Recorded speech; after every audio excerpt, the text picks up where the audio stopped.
ನಮಸ್ಕಾರ ವೀಕ್ಷಕರೇ. ನಮಸ್ಕಾರ ವೀಕ್ಷಕರೇ. ಸರ್, ಈಗ ಮನೆಗಳಲ್ಲಿ ಸಾಮಾನ್ಯವಾಗಿ ನಾವು ಕೆಲವೊಂದು ದೇವರ ಸ್ಥಾನ ಅಂತ ಇಟ್ಕೋತೀವಿ. ಹೌದು ಸರ್. ಈ ಭಾಗದಲ್ಲಿ ದೇವ್ರದ್ದು ಒಂದು ಆಹ್ವಾನ ಮಾಡ್ಕೊಳ್ಳೋದು, ಇಲ್ಲ ಸಂಚಾರ ಇರುವಂಥದ್ದು ದೇವ್ರದ್ದು ಒಂದು ಸ್ಥಾನ. ಹೌದು ಸರ್. ಹಿಂಗೆ ನಾವು ನೋಡೋಕೆ ಹೋಗ್ಬೇಕಂದ್ರೆ ಈಗ ಟೋಟಲ್ ಮನೆಯಲ್ಲಿ ಯಾವ್ಯಾವ ಸ್ಥಾನಗಳು ಯಾವ್ಯಾವ ದೇವರುಗಳಿಗೆ ಯಾವ ರೀತಿಯಿಂದ ಆಹ್ವಾನ ಆಗ್ತದೆ, ಅಟ್ಲೀಸ್ಟ್ ದೇವರನ್ನ ನಾವು ಒಂದು ಆಹ್ವಾನ ಮಾಡ್ಬೇಕಾದ್ರೆ ಹೆಂಗಿರ್ಬೇಕು. ರೆಗ್ಯುಲರ್ ವಾಸ್ತು ಮನೆಗಳಲ್ಲಿ ಅದೊಂದು ಆಪ್ಷನ್ ಇರುತ್ತೆ. ಹೌದು ಸರ್. ಒಂದು ಅದ್ರ ಬಗ್ಗೆ ತಿಳಿಸ್ಕೊಡಿ, ಅದಾದ್ಮೇಲೆ ಇನ್ನು ನಿಮ್ಮ ಹತ್ರ ಮಾತಾಡ್ತೀನಿ. ಸರ್, ಯಾವಾಗಲೂ ಒಂದು ಮನೆಯಲ್ಲಿ ಈಶಾನ್ಯ ದಿಕ್ಕಲ್ಲಿ ನಮ್ಮ ದೇವರ ಎಂಟ್ರೆನ್ಸ್ ಆಗ್ತಾ ಇರ್ತದೆ.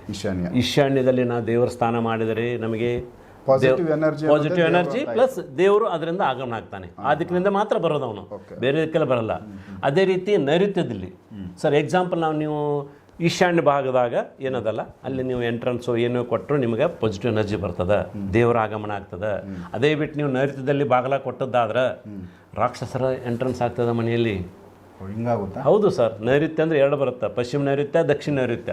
ಅವು ಎರಡು ಕಡೆ ನೀವು ಆ ಭಾಗದಾಗ ಬಾಗಿಲು ಕೊಟ್ಟರೆ ನಿಮಗೆ ಬರೋದು ರಾಕ್ಷಸ ಎಂಟ್ರೆನ್ಸು ಮನೆಯಲ್ಲಿ.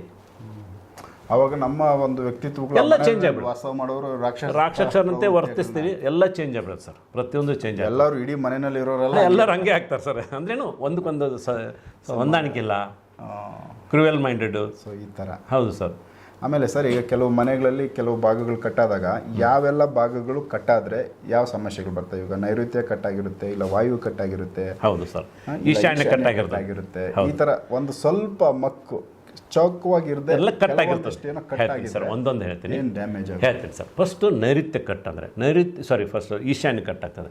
ಈಶಾನ್ಯ ಅಂದರೆ ಅಲ್ಲಿ ಏನಿರ್ತದೆ, ವಾಸ್ತು ಪುರುಷರು ತಲೆ ಇರ್ತದೆ ಸರ್. ವಾಸ್ತು ಪುರುಷನ ನೀವು ಈಶಾನ್ಯ ಭಾಗ ಕಟ್ ಮಾಡಿದ್ದೇ ಆದರೆ ಆ ಮನೆ ಹಿಂಗೆ ಕಟ್ ಅಥವಾ ಡಿಸೈನ್ ಅಥವಾ ಆಫ್ಸೆಟ್ ಮಾಡ್ತಾರೆ ನೋಡಿ. ಮನೆ ಮುಂದೆ ಪೂರ್ವಕ್ಕೆ ಬಾಗಲ ಇಟ್ಟಂಡ್ರಿ ಸರ್, ಭಾಳ ಚಂದ ನಂದು. ಅದ್ರ ಏನು ಮಾಡ್ತಾರೆ, ಸ್ವಲ್ಪ ಕಟ್ ಮಾಡಿಬಿಡ್ತಾರೆ ಸರ್, ಡಿಸೈನ್ ಮಾಡಿ. ಆವಾಗ ವಾಸ್ತು ಪುರುಷನ ತಲೆನೂ ಹೋಯ್ತು ಸರ್. ಅಲ್ಲಿ ತಲೆಗೆ ಸಂಬಂಧಪಟ್ಟ ಬ್ರೈನ್ ಹ್ಯಾಮ್ರೇಜು, ನರ್ವಸ್ ಸಿಸ್ಟಮು, ಮುಂದೆ ಯಾವುದೂ ಏಳಿಗೆನ ಆಗಂಗಿಲ್ಲ. ಹೆಡ್ಡ ಇಲ್ಲ, ತಲೆನೇ ಇಲ್ಲ ಸರ್. ತಲೆ ಇಲ್ಲದ ಮನೆಯಲ್ಲಿ ಹೆಂಗೆ ಇರಬೇಕಾಗ್ತದೆ? ಯೋಚನೆನೇ ಇಲ್ಲ. ಅದು ಹೋಗಿಬಿಡುತ್ತೆ ಸರ್. ಮುಂದೆ ಯಾವುದೇ ಇಂಪ್ರೂವ್ಮೆಂಟ್ಸ್ ಆಗಲ್ಲ. ನೀವೇನು ಡಿಸೈನ್ ತಲೆನೇ ಕಂಪ್ಯೂಟರ್ ಇಲ್ಲ ಅಂದಂಗೆ ಆಗಿಬಿಡ್ತಾ. ಒಂದಾಯಿತು. ನೆಕ್ಸ್ಟು ಆಮೇಲೆ ಆಗ್ನೇಯ ದಿಕ್ಕು ಸರ್. ಆಗ್ನೇಯ ದಿಕ್ಕು ಕಟ್ಟಾದರೆ ಇದೇ ಹಿಂದಿನ ಎಪಿಸೋಡ್ದಾಗೂ ನೀವು ಮಾತಾಡಿದೆ. ಆಗ್ನೇಯ ದಿಕ್ಕು ಕಟ್ ಆಗಲೇಬಾರ್ದು. ಅವಾಗ ಏನು ಮಾಡ್ತಾರೆ ಸರ್, ಕೆಲವರು ಹಿಂಗೆ ಆಫ್ಸೆಟ್ ಮಾಡ್ತಾರೆ, ಒಳಗಡೆ ತೊಗೋತಾರೆ ಅಥವಾ ಎಕ್ಸ್ಟೆನ್ಷನರ್ ಮಾಡ್ತಾರೆ. ಆಗ್ನೇಯ ದಿಕ್ಕು ಆದರೆ ಅಲ್ಲಿಂದ ಸಮಸ್ಯೆ ಒಂದು, ಎಸ್ಪೆಷಲಿ ಅಲ್ಲಿ ಬೆಂಕಿ ಬರೋದು. ಆ ಬೆಂಕಿ ನೀವು ಕಟ್ ಮಾಡಿಬಿಟ್ರೆ, ಬೆಂಕಿನೂ ಇಲ್ಲ ಅಂದರೆ ಮದುವೆ ಪ್ರಾಬ್ಲಮ್, ಮದುವೆನೂ ಆಗೋದಿಲ್ಲ. ಮುಂದೆ ಇದ್ದ ಮತ್ತು ಮಕ್ಕಳ ಸಮಸ್ಯೆನೂ ಆಗ್ತದೆ. ಅಲ್ಲಿ ಯಾರು ಲಗ್ನ ಆಗಿರುತ್ತಲ್ಲ, ಬೆಂಕಿನೂ ಇರಲ್ಲ ಅಂದರೆ ಆ ಮನೆಯಲ್ಲಿ ಸಂತಾನದ ಭಾಳ ತೊಂದರೆ ಆಗ್ತದೆ. ಇದ್ದಾಗ ಮಕ್ಕಳದಾಗೋದು ಸರ್. ಸೊ ಇವೆಲ್ಲ ಸಮಸ್ಯೆ ಒಂದಕ್ಕೊಂದು ಆಗ್ನೇಯ ದಿಕ್ಕು ಸಮಸ್ಯೆ ಆಗುತ್ತೆ. ಆಮೇಲೆ ಸರ್, ನೀವು ನೈಋತ್ಯ ಕಟ್ಟಾದರೆ ಅಲ್ಲಿ ನೈಋತ್ಯದಲ್ಲಿ ಭೂಮಿ ಇರ್ತಾನೆ. ನೈಋತ್ಯ ಕಟ್ಟಾದರೆ ಸರ ಇರೋದೆಲ್ಲ ನಮ್ಮ ಪ್ಲ್ಯಾನಿಂಗು, ಆರ್ಥಿಕವಂತರು ಅಲ್ಲೇ ಮೇನ್ ವೇಟ್ ಇರೋದೆಲ್ಲ ಅಲ್ಲಿ. ಸೊ ಆರ್ಥಿಕ ಕುಂಠಿತಾಗ್ತದೆ ಫಸ್ಟು. ನೀವು ಏನು ಪ್ಲ್ಯಾನ್ ಮಾಡಿರುತ್ತೆ ಎಲ್ಲ ರಿವರ್ಸ್ ಆಗಕ್ಕೆ ಬರ್ತದೆ ನೈಋತ್ಯದಲ್ಲಿ ಕಟ್ಟ. ಯೋಚನೆಗಳು ಯಾವುವು ಎಲ್ಲ ಫಲಿಸಂಗಿಲ್ಲ, ಪ್ರತಿಯೊಂದು ವಿರುದ್ಧವಾಗ್ತದೆ. ಸೊ ಇವೆಲ್ಲನೂ ಮೇನ್ ನಾವು ಮನೆಗಳು ವಾಸ್ತು ಪ್ರಕಾರ ಕಟ್ಟಬೇಕು. ಇನ್ನೂ ಒಂದು ಸರ್, ವಾಯುವೆ ಕಟ್ಟಾದರೆ ಮರ್ತೆ ಹೇಳೋದನ್ನು, ವಾಯುದಲ್ಲಿ ಕಟ್ಟಾಗಲಿ ಅಥವಾ ನೀವು ಎಕ್ಸ್ಟೆನ್ಷನ್ ಮಾಡಿದ್ದೆ ಆದರೆ ಕೋರ್ಟ್ ಕೇಸು, ಕಚೇರಿ ಕೇಸು, ಡೈವರ್ಸ್ ಕೇಸು, ಯಾವುದೇ ಇಲ್ಲದ ಕೇಸ್ ನೀವು ಸರಿಯಾಗಿರ್ತೀರ ನಿಮ್ಮ ಮೇಲೆ ಕೇಸ್ ಬರ್ತಾವೆ.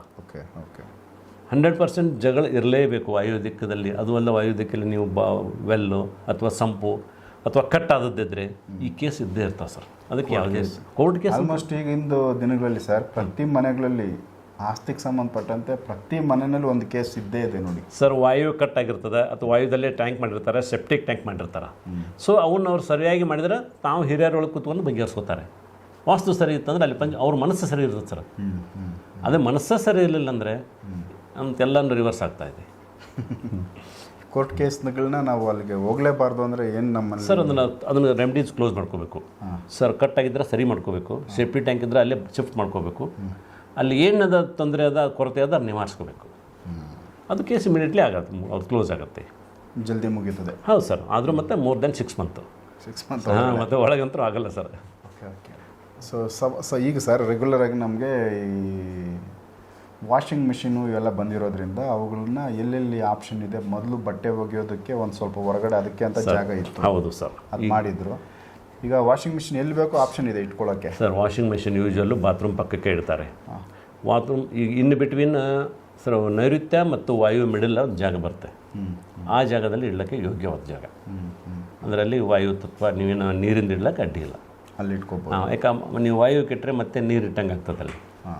ಸೊ ಇನ್ ಬಿಟ್ವೀನ್ ಮಧ್ಯದಲ್ಲಿ ಅದ್ರ ಇಡ್ಲಿಕ್ಕೆ ಅಡ್ಡಿ ಇಲ್ಲ. ಕೆಲವೊಬ್ಬರು ಟೆರೇಸಲ್ಲಿ ಇಟ್ಬಿಡ್ತಾರೆ ಸರ್ ವಾಷಿಂಗ್ ಮಿಷಿನ್. ಏನಂದರೆ ಮೇಲೆ ಟೆರೇಸ್ದು ಸಂಪ್ ಏನು ಟ್ಯಾಂಕ್ ಇರುತ್ತಲ್ಲ, ನೀರಿನ ಟ್ಯಾಂಕ್ ಮೇಲೆ ಸ್ಟೋರೇಜು, ಓಕೆ, ಟಾಪಲ್ಲಿ ಆ ನೀರಿಂದು ಇದರಲ್ಲಿ ಕೆಳಗಡೆ ಒಂದು ಸ್ಲ್ಯಾಬಲ್ಲಿ ಗ್ಯಾಪ್ ಇರುತ್ತೆ. ಸೊ ಸ್ಪೇಸ್ ಇರುತ್ತೆ ಸ್ವಲ್ಪ. ಆ ಸ್ಪೇಸ್ನ ಏನಕ್ಕೆ ನಾವು ಈ ಜಾಗ ಐತಿಯಲ್ಲ ಮಾಡ್ಕೊಂಬಿಡೋಣ, ಹೆಂಗೋ ನೀರು ಇಲ್ಲೇ ಸಿಗುತ್ತೆ, ಬಟ್ಟೆ ಟೆರೆಸ್ ಮೇಲೆ ಹಂಗೆ ಹಾರಾಕೋದಕ್ಕೂ ಸರಿ ಹೋಗುತ್ತೆ, ಒಣಗಾಕ್ತಾರಲ್ಲ ಬಟ್ಟೆ ಒಣಗಾಕೋಕ್ಕೂ ಇಲ್ಲ.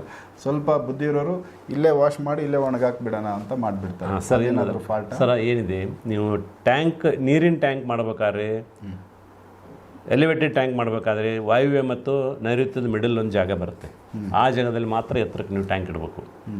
ಅದ್ರ ಕೆಳಗಿಟ್ಟರೆ ಪರವಾಗಿಲ್ಲ. ಅದು ಬಿಟ್ಟು ನೀವು ಬೇರೆದಲ್ಲಿ ನೀವು ವಾಷಿಂಗ್ ಮಿಷಿನು ಅದನ್ನು ಚೇಂಜ್ ಮಾಡಿದ್ರೆ ಅದರದ್ದು ಎಫೆಕ್ಟ್ ಸ್ಟಾರ್ಟ್ ಆಗುತ್ತೆ ಸರ್, ಅಷ್ಟೇ.